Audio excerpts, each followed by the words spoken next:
संतोष की रिपोर्ट में आप सबों का स्वागत है। और आज हम संतोष की रिपोर्ट में चर्चा करने जा रहे हैं एक हार ने मोदी को किस कदर कमजोर कर दिया है जिसकी आप कल्पना नहीं कर सकते। सिर्फ संसद में ही नहीं, सरकार के कामकाज में ही नहीं, ऐसे मसले पर भी अब मोदी को समझौता करना पड़ रहा है जिसको लेकर मोदी कदापि या किसी भी परिस्थिति में तैयार नहीं हो सकते थे। जी हाँ, हम बात संघ और मोदी के रिश्ते की लेकर कर रहे हैं। हाल के दिनों में संघ के टिप्पणी को लेकर मोदी सरकार कितनी असहज है, या यूं कहें कि एक टिप्पणी से कितनी घबराहट हो रही है मोदी सरकार के अंदर, शायद आप महसूस नहीं कर रहे हो। हाल के दिनों में मोहन भागवत का बयान, इंद्रेश का बयान, इन लोगों के बयान का तो असर दिखा ही, जो चीज़ें आपके सामने हैं। अब स्थिति ये है कि पांचजन्य और ऑब्जर्वर जो संघ का मुखपत्र है, उसमें भी अगर किसी तरीके की आर्टिकल छप जाती है, जो आर्टिकल देने वाले अलग अलग संघ के अलग अलग विंग के पदाधिकारी होते हैं, आर्टिकल के बाद भी जैसे ही आर्टिकल छपती है पूरे सरकार हिलने लगता है। ये बदलाव हुआ है।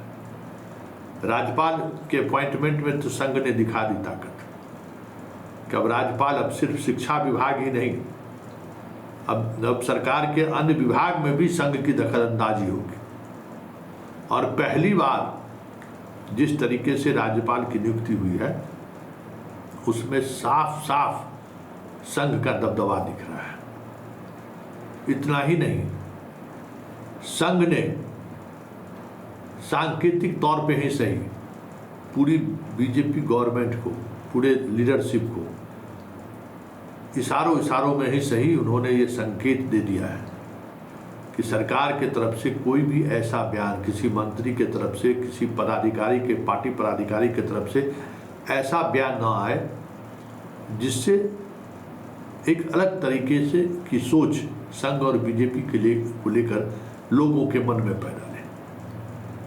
और ये देखिए, ये संदेश का असर क्या हुआ है, वो असर हम आपको दिखाते हैं। हाल के दिनों में जब सरकार ने बजट पेश किया तो बीजेपी आईटी सेल के हेड अमित मालवीय, जो सीधे मोदी को रिपोर्ट करता है, उसने ट्वीट कर दिया कि अब देश में बजट पेश हुआ, अब सब लोग अपने अपने तरीके से ज्ञान बांटना शुरू कर देंगे। जैसे ही ये ट्वीट उन्होंने किया वो ट्रोल होना शुरू हो गया। इसी बीच संघ के मुखपत्र ऑब्जर्वर में एक आर्टिकल छपा और उस आर्टिकल के सहारे ये संदेश देने की कोशिश हुई कि बीजेपी को ऐसे एक्स पर ऐसा कोई भी पोस्ट या कोई ऐसा बयान कैमरे के सामने नहीं देना चाहिए जिसको लेकर आम लोगों की प्रतिक्रिया आनी शुरू हो जाए। और सिर्फ ऑब्जर्वर में ये आर्टिकल पब्लिश क्या हुई, अमित मालवीय ने बजट सत्र के दौरान बजट को लेकर जितने भी तरह के ट्वीट किए थे, सारे ट्वीट को उसने डिलीट कर दिया। बदलाव देखिए, बिहार में सम्राट चौधरी का जिस तरीके से विदाई हुई है, खबर यह है कि शाह कदापि भी किसी भी स्थिति में इसको लेकर तैयार नहीं थे, लेकिन संघ ने वीटो लगा दिया कि सम्राट को जाना होगा। और ऐसे में दिलीप जायसवाल ही एक ऐसे संघ के भी पसंद के लीडर थे और अमित शाह भी भरोसा करते थे, उनको अध्यक्ष बनाना पड़ गया। और आने वाले समय में जिस तरीके का संघ का हस्तक्षेप बढ़ रहा है, कई और निर्णय में संघ का छाप दिखे तो कोई बड़ी बात नहीं होगी। एक और संकेत संघ ने साफ तौर पर दिया है कि राहुल को लेकर पप्पू वाली जो इमेज को बनाने की कोशिश चली 15 वर्षों से, अब इस तरीके का इमेज पर बीजेपी या बीजेपी के आईटी सेल से कोई भी पहल नहीं होगी, क्योंकि जो फीडबैक आ रहे हैं अब राहुल को लेकर निगेटिव चीज़ें लोग देखना पसंद नहीं कर रहे हैं। और राहुल को लेकर निगेटिव चीज़ें फैलाने पर एक दौर में जिस तरीके से मोदी के समर्थक या मोदी को पसंद करने वाले लोग नाराज हो जाते थे, आज के दौर में ठीक उलट उसी तरीके से राहुल को पसंद करने वाले लोग नाराज हो जा रहे हैं। तो इस तरीके के भी एक्स पर ट्वीट करने से या बयान देने से लोगों को सचेत किया जा रहा है कि आप बयान देने से बचिए। मतलब अब संघ पूरी तौर पर सरकार को कंट्रोल में करने की कोशिश कर रहे हैं, ये साफ दिख रहा है।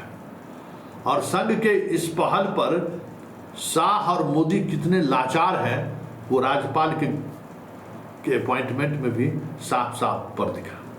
और इतना ही नहीं, योगी यूपी में जो गरज रहे हैं या योगी जिस तरीके से शाह और मोदी को नज़रअंदाज कर रहे हैं, उसके पीछे भी संघ खड़ी है, ये साफ अब दिखने लगा है।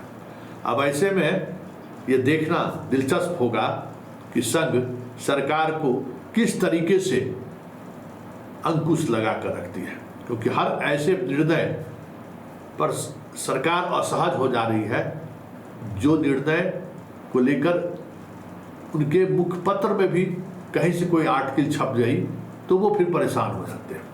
मतलब इस स्तर पर बातें सामने आने लगे हैं।